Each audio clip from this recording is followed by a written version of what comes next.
Dandhavan. તો one should use the tooth cleansing stick whose top portion is crushed and which is એટલે જે toothbrush લઈએ toothbrush કરવા માટે એ આગળથી અણીવાળું ના હોવું જોઈએ અને કયા રસવાળું હોય છે તો કસાય કટુ તિક્ત. પછી this should be done in such way that gums are not affected એટલે એનાથી ગમ્સ અફેક્ટ ના થાય, અણીવાળું નથી એટલે. હવે દંત ધાવન કરીશું તો શું થશે તો કે this remove the foul smell દૂર થશે, ટેસ્ટલેસનેસ જે છે એ દૂર થશે. રિમૂવ્સ the dirt of the tongue, teeth and mouth. જીભ, દાંત અને મોંની જે ડર્ટ છે એ દૂર થશે. ઇમ્પ્રૂવ્સ ટેસ્ટ વધશે. ક્લીન્સ ધ ટીથ ક્લીન થશે. પછી પ્લાન્ટ, તો બ્રશ માટે કયા પ્લાન્ટ યુઝ કરે છે તો કે કરંજ, કરાવીર, અર્ક, માલતી, આસન, અર્જુન, કકૂબ.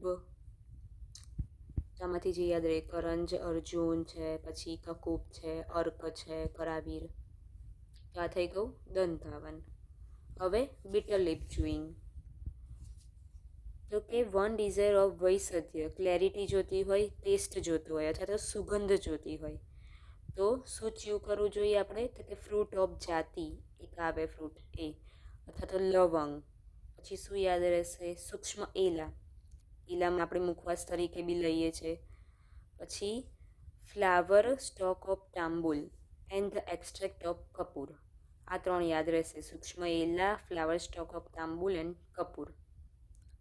લવંગ બી છે ફ્રૂટ ઓફ જાતિ જે ટેસ્ટ વધારે છે. પછી આવે તેલ ગંડોસ એટલે કે ગાર્ગલિંગ, આમ મોંમાં પાણી ભરીને હલાવીએ ને એ વાળું ગાર્ગલિંગ. તો સીસમ ઓઇલ ગાર્ગલિંગ, પણ તેલનું, પાણીનું નહીં. તો કે સીસમ ઓઇલ ગાર્ગલિંગથી શું બેનિફિટ મળશે તો કે સ્ટ્રેન્થ ઓફ જો, પછી આપણો વોઇસ સારો થશે, ફેસ પર પ્લમ્પનેસ જોવા મળશે, ટેસ્ટ પરસેપ્શન વધશે. પછી ફૂડ પ્રત્યે ડિલાઇટ વધશે એટલે કે ખાવાની ઈચ્છા થશે. પછી one who never get dryness of, dry નહીં થાય, થ્રોટ ડ્રાય નહીં થાય, પછી લિપ્સ ડ્રાય નહીં થાય, ક્રેક નહીં પડે એમાં.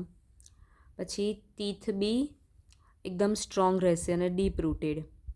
પછી ટીથમાં પેન બી નહીં થાય. તો ગાર્ગલિંગ કરવાથી આટલા બેનિફિટ્સ થશે. પછી આવે છે સ્નાન, તો કે બાથિંગ ઇઝ પવિત્ર, અને પવિત્ર કીધું છે. વૃષ્ય એ આપણું સેક્સ્યુઅલ સ્ટ્રેન્થ વધારે છે. આયુષ પછી આપણી લાઈફ વધારે છે. પછી કે રિમૂવ શ્રમ એટલે કે આપણો થાક ઉતારે, સ્વેટ દૂર કરે, મલ જે ડર્ટ છે એ દૂર કરે, શરીર બળ સંધાન એટલે કે આપણી બોડીમાં સ્ટ્રેન્થ વધારશે અને ઓજ વધારશે. તો આ સ્નાનના ઇફેક્ટ થયા. તો આપણે જોયું દંત ધાવન, પછી બીટર લિપ ચ્યુઇંગ, પછી તેલ ગાર્ગલિંગ અને આ સ્નાન. તો એના બધાના બેનિફિટ્સ આપેલા છે. હવેના જે બધા ટૉપિક છે એ કંઈ પૂછાતા નથી, બટ એમસીક્યુ માટે અને વયા માટે ખાલી મિનિંગ યાદ રાખવાના છે. તો શું છે કે અંબર ધારણમ એટલે કે ક્લીન ડ્રેસ, સારા કપડાં પહેરવા. તો એનાથી શું, તો એમાં તો આપણે જે નોર્મલ વિચારીએ એ લખી દેવાનું કે આપણી લાઈફ સારી દેખાય, પછી પર્સનાલિટી સારી પડે, ચાર્મિંગ દેખાય, આપણને પ્લેઝર મળે. તો એ થઈ ગયું અંબર ધારણમ. પછી કહે છે ગંડમાલ્ય નિષેવનમ એટલે કે ગળામાં માળા પહેરવી. તો એનાથી શું, તો કે એ સ્ટિમ્યુલેટ વૃષ્ય, એફ્રોડિશેટ તરીકે કામ કરે છે. પછી સુગંધ આપે છે. પછી લાઈફ એન્હેન્સ કરે છે, નરિશમેન્ટ કરે છે. પછી કે રત્નભરણ ધારણમ, તો કે રત્ન પહેરવાથી શું થાય કે લોંગેટિવિટી, એજ, ગ્રેસ, પ્લેઝન્ટ મળે, પ્રોસ્પેરિટી ધાન્ય થાય. પછી શૌચધાન એટલે cleansing the fit and એક્સક્રીટરી orifice, એનાથી ઇન્ટેલિજન્સને સરખું રહે. પછી શું જે બધા દુઃખ છે એ દૂર થાય. પછી અલંકરણમ એટલે કેર ફોર હેર એન્ડ, આ વર્ડના મિનિંગ યાદ રાખવાના છે કે પેલું શું હતું અંબર ધારણ એટલે કે કપડાં સારા પહેરવા. પછી શું કીધું તો કે ગંડમાલયમ નિષેવનમ એટલે કે ગંડમાલા પહેરવી. પછી રત્ન પહેરવા. શૌચધાન એટલે કે ક્લીન કરવા ઓરિફિસ. પછી આ અલંકરણમ એટલે કે હેર અને નેલ્સની કેર કરવી. પછી પાદુકા ધારણ એટલે કે ફૂટવેરનો યુઝ કરવો. પછી છત્ર ધારણ એટલે કે અમ્બ્રેલા યુઝ કરવી. પછી દંડ ધારણ એટલે કે હેન્ડ સ્ટિક યુઝ કરવી. તો ખાલી આ વર્ડના મિનિંગો યાદ રાખવાના છે કે શું કહેવા માંગે છે વર્ડ.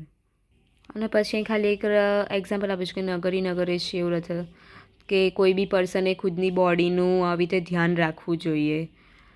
જેમ નગરમાં કોઈ રાજા રથની મુજબ કરીને કરે છે, એ કંઈક કમ્પેરિઝન કરી છે. તો ખાલી આ વર્ડના મિનિંગો યાદ રાખવાના છે, એમાંથી તો કંઈ ના આવે.